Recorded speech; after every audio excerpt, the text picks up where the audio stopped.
So my next guest is the aforementioned President Trump's first campaign manager and now reportedly back in the political game, joining Vice President Pence's Political Action Committee. Corey Lewandowski joins me now. Corey, good to see you. Good to have you here tonight. So this was also in that New York Times piece. Even as he laces his public remarks with praise for the president, this is Mike Pence they're talking about, Vice President Pence and his influential chief of staff, Nick Ayers, are unsettling a group of Mr. Trump's fierce loyalists who fear that they are forging a separate power base. Is that what you're doing? Hey, look, Martha, I don't think anybody will ever accuse me of being anything other than a Donald Trump loyalist. I was the campaign manager. I was there when we turned the lights on, and I am honored to be joining the vice president's PAC so that we can continue to raise money with the explicit goal of supporting candidates who are supporting the Trump-Pence agenda through hard money contributions. That's money for candidates running for the U.S. Senate and making sure that we are retaining our majority in the U.S. House. That is the focus of the Pence PAC that I'm now part of, and that is completely with the blessing of the President of the United States. All right. You know, in terms of all these documents that were released today, thousands of pages from Donald Trump Jr.'s transcript, this is what he said about it. The public can now see that for over 5 hours, I answered every question asked and was candid and forthright with the committee. Your thoughts on where this whole thing is going?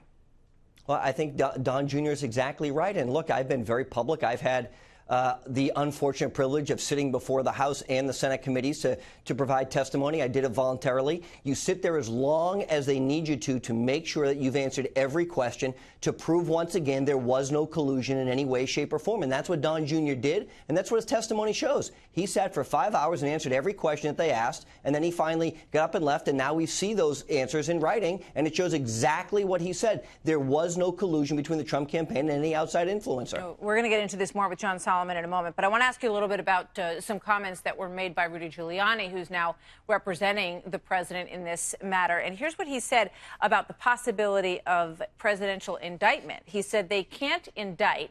At least they acknowledge that to us after some battling. They acknowledge that to us, he says. Well, this goes back to I believe it was a 1999 Clinton-era memo, Bill Clinton-era memo, that was written that said a sitting president of the United States cannot be indicted. And that was something that has been discussed now for almost 20 years, and that has been the rules. And from what I understand the mayor is saying is the Mueller team abides by that memo and understands it to be accurate. And there is no indictment coming from the president because there was no collusion, there was no coordination. There's nothing to indict him for other than putting America first. If that's a crime, he's going to be indicted. Did he give, has Rudy Giuliani given you that kind of assurance, you know, sort of offline on all this? Because when he makes these statements, you know, the reports are that he's getting ahead of himself, that he shouldn't be saying there's no indictment when the obstruction of justice issue is still out there. You know, do you think that he is sort of on the same page with the president and the rest of the team when he comes out and says there will be no indictment?